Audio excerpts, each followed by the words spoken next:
My mom thinks she's getting my non-existent baby, by user Canibalistic510. So, to preface, I just bought a new house and had recently set up a Amazon list for things I'd like.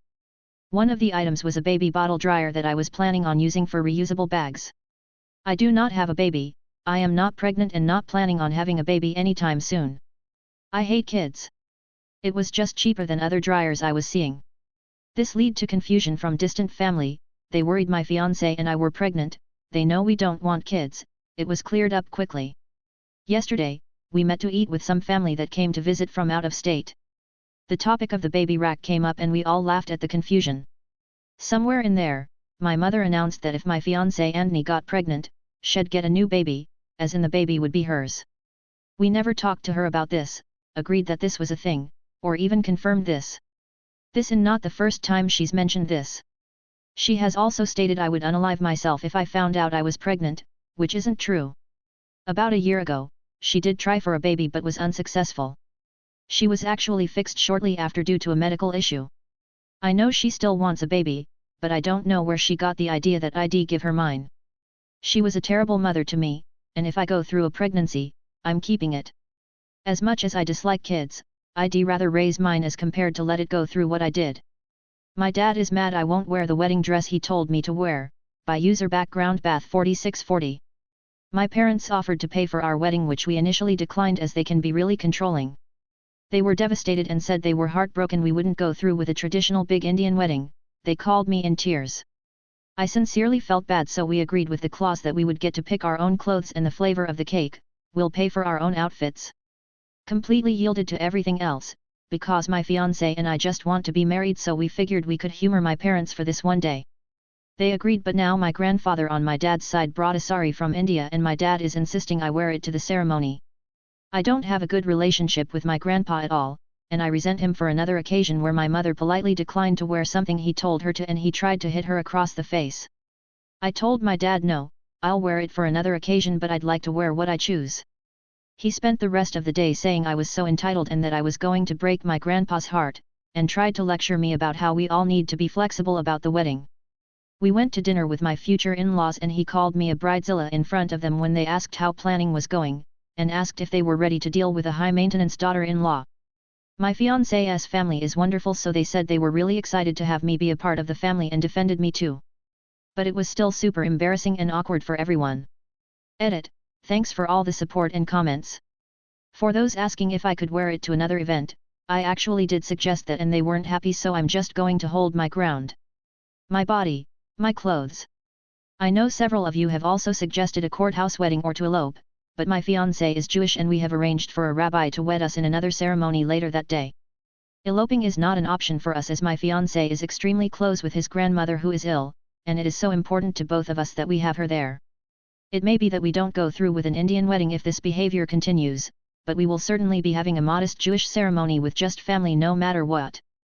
Tell your kids to STFU in the cinema, by users_Blanche_Devereaux. Went to see Jurassic World yesterday, amazing, ignore the critics, and this fucking dumpy pleb family a few seats away from me with two irritating kids let them talk through loads of the movie despite being shushed. As if I care what some fucking kid has to say after paying nearly £40 to watch a movie? As a parent, sometimes you need to tell your kid to stop talking. That's life. The world is not there for little twatty Timmy to explore his awareness during every single fucking moment. God. If I wasn't gay I would sterilize myself. It's a shame the dinosaurs couldn't leap from the screen and eat the fucking family whole. Edit. Thank you to all of the voices of support. Maybe we can open a cinema together. Thank you for the awards too. Everyone who suggested I was entitled for expecting a cinema experience from a cinema, kiss my T-Rex, motherfuckers. You are who I tell you to be, said by my mom, by user Jinxarosef. Hello all, I need to get this off my chest or I'm going to explode. I, 27F, got into it with my mother today and I don't think our relationship will ever be the same after this one. To be honest, our relationship was always rocky for years, but I tried to make it better after moving out a few years ago. We got into it because my niece, 13, came out as lesbian and she was mad because, well, to be honest, my mom's a homophobe, which got worse after I moved out because she became excessively religious. I said something like, oh, well, it is what it is when she told me, and she did not like that. She started going on and on about how no it's not. It's the devil working in her. And I can't bring myself to see her again. Which shocked me because I knew how my mom is, but to just disown her only grandchild like that struck a nerve with me. I then said, so just because niece is who she is, you want to not see her again? You've been in her life since birth. How could you? She then skipped over that and said something like, well, I'm mad because I told her that's not how we are in the family. And your sister pissed me off because, well, you and your sister are pissing me off because you're acting like this isn't a big deal. Niece isn't gay. She just thinks that because of something she saw on social media. She then went on to talk about how God made men for women and vice versa, saying that we letting the devil work in our life. I then said God made us all in his image, right? If homosexuality was something he didn't agree with at all, then he should be able to make it so it wasn't a thing, right? She tried to say that it was the devil, but I cut her off with, so you're saying that someone who devotes themselves to God, prays every day, worships and praises him in his name is still letting the devil work through them? People don't choose to be gay, lesbian, etc. And niece is no different. She's still niece and her preference and attraction doesn't change that. TW ahead, brief talk of thoughts of suicide. Then my mom said this and it just hit that nerve that I tried to ignore for years. I'm all of your mother. You are who I tell you to be. Why did this strike a nerve? Well, my mother has been controlling over me for years. Growing up it was on and off, but when I became an adult she kicked it into full gear. Yelling at me, making me do things, controlling my money, not letting me drive, not letting me go anywhere, hitting me, and basically did everything she could to make me feel like I was the size of a rice grain. Hell, just the other day she told me how I was different because I didn't ask permission to move out, unlike my sister that asked, which I doubt BTW. I was 23, engaged, and tired of getting treated like I was nothing under her roof, so my husband and his mom helped me by moving me in with them. I can honestly say that if I stayed any longer that I would have probably taken my own life. That one statement and I realized that my mom wasn't just absent-mindedly controlling, she was fully in control of making me feel like an object. I don't know how to explain it, but it just made me feel worse. She then said, if this is how you gonna be, then I don't want to talk to you ever again either. So I took a deep breath and said, well, if it's like that then I should tell you that I've been bisexual since it was 12 years old and that never changed. She lost her shit. She hung up and texted me, my sister, and my niece in a group chat, actual copy and paste. You three can just come over and stick a knife in my heart. Really? Are you all trying to kill me? I'm so hurt right now. My sister said how not to bring my niece into this chat, and then mom continued. The devil is so busy. But keep on entertaining him. Listen, niece's mommy, I don't give a flying fuck. There was some more, but she messaged me privately and told me to leave her alone, and this is where I'm at now. So yeah. I came out to support my niece, and honestly it felt good to stand up for myself for once. My anxiety is going crazy at the moment, but I don't regret what I said or did. Unfortunately, I'm sure my mom will die on this hill. Edit, damn, and this all happened on Pride Month, whelp. Happy Pride, I guess. Growing heart, purple heart, blue heart. Small update, mom seems to have calmed down a little, but the first things she texted me was a scripture and telling me to repent, which was expected. I decided not to poke the bull, so I was honest as I wanted to be. I told her that I can say without a drop of doubt that God is pleased with me. Note, I'm not traditional religious but more or less a spiritualist. I basically believe that there's a little truth in all beliefs, even atheism, because I have been blessed with joy that I haven't felt until after I moved away. I told her how I loved her, but I was afraid of her for most of my life, to the point that I couldn't come to her for anything just from the fear of her reaction. She then did the classic parents' speech of how I was fed and clothed and how I should be grateful because she didn't kill any of us by being a mean mother, and tried to justify her hitting and yelling at me by trying to make sure that I didn't ruin my life. Let me just say that I wasn't a classic rebellious child or teenager.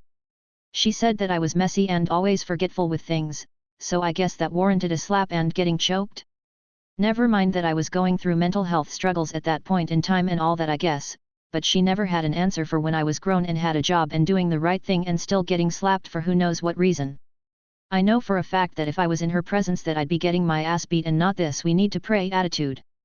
Going to go talk to my sister and niece now to see what they are up to and if they are okay. Thanks everyone for your kind words and wishes. Heavy black heart, yellow heart, green heart, blue heart, purple heart, rainbow. Homophobic. Entitled Mom Tries Stealing My Water Bottle, by user Oriolabot299. Yada yada, mobile formatting issues, yada yada. I've posted on here before, but lo and behold I encountered another one. It's not surprising to me that this happened. I live in a red state, and the part of my town that I live in is overwhelmingly upper middle class conservatives, the kind of people who had Trump 2020 signs in their yard in March of 2021. You get the type. Now, I'm a fairly active person. I'm at the gym regularly, and I've never encountered anything like this. I am also openly queer, and the water bottle that I bring to the gym shows that. It has several stickers on it, most of them bought off of ETSE or things that people have given me over the years. Most importantly for this story, I have a sticker that says trans rights on it that I bought when I came out a year and a half ago.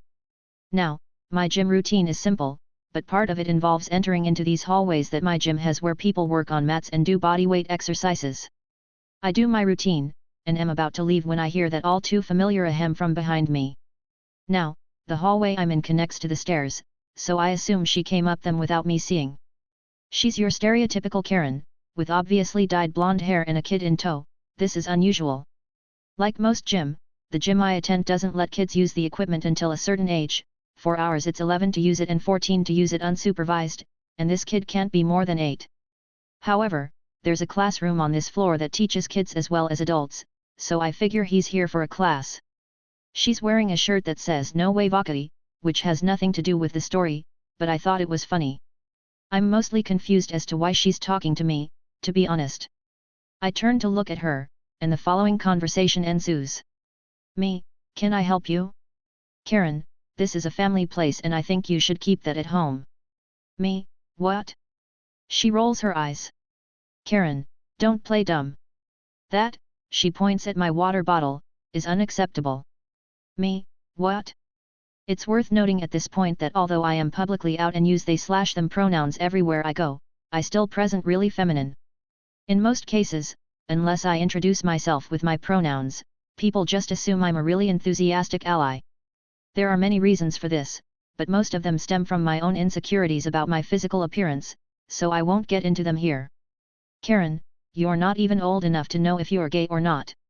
Talk to me when you're an adult. And with that, she leaves. I thought that was the end of it, and I would leave with a funny story to tell my parents when I got home. But I was so very wrong. Also worth noting before I get into the juicy part is that my 18th birthday is in less than 2 weeks. I'm almost legally an adult, so I would definitely class myself as old enough to know. I'm pretty young, but I'm not like a preteen still figuring my sexuality and gender out. I'm sure about it. Anyways, after she leaves I leave my stuff behind to go grab a wipe to clean my mat so I can put it back. Given the title of the post, I'm sure you see where this is going. I get back to my mat and my water bottle is gone. I panic, obviously. Homophobia or transphobia I can deal with, it says more about them than it says about me. But I have pretty severe anxiety, and having any of my stuff touched, moved, taken, or basically changed in any way is a huge no-no for me. I put up my mat, grab the rest of my stuff, and head to find a staff member. I walk back into the weight room, and I spot her immediately, and she's holding my water bottle. She's standing next to her husband, who is yelling something at the worker that sounds along the lines of "My son should be able to use the machines, age restrictions for safety reasons be damned, don't you know who I am, yada, yada." I walk over and tap Karen on the shoulder. She spins around, and looks very smug to see me. Me, give me my water bottle back, it's my property. Karen, you shouldn't have these things around my children. We're a Christian family and God says. Me, my mom is a priest, ma'am. I know a fair bit about what God says, and I don't think he would approve of stealing. Karen, and what does she say about these things you've plastered on your belongings? Me, she bought me some of them. I need you to give me my water bottle back. By now, the staff member that Ken was yelling at has noticed me. SM, what's the problem here, ladies? Me, she stole my water bottle, and I want it back. It's mine. Now, most of the gym staff has a vague idea of who I am. They don't know me by name or anything, but my dad, and his parents are all regulars at this gym. They do, however, still treat me as female. What ya gonna do? I'm leaving for college in 2 months, so. SM, ma'am, you'll need to give her back her things. Karen looks pissed, but she doesn't actually object. She shoves the water bottle at me and walks off, leaving her husband and son to trail after her. I'm pretty visibly shaken. I hate confrontation, and I hate people taking my stuff even more. The worker gives me a brief "Are you okay?" and I say that I'm fine, just shaken. He nods, and walks off to do his job. I leave the gym, pretty much too shaken to finish my workout, and tell my parents about it when I get home.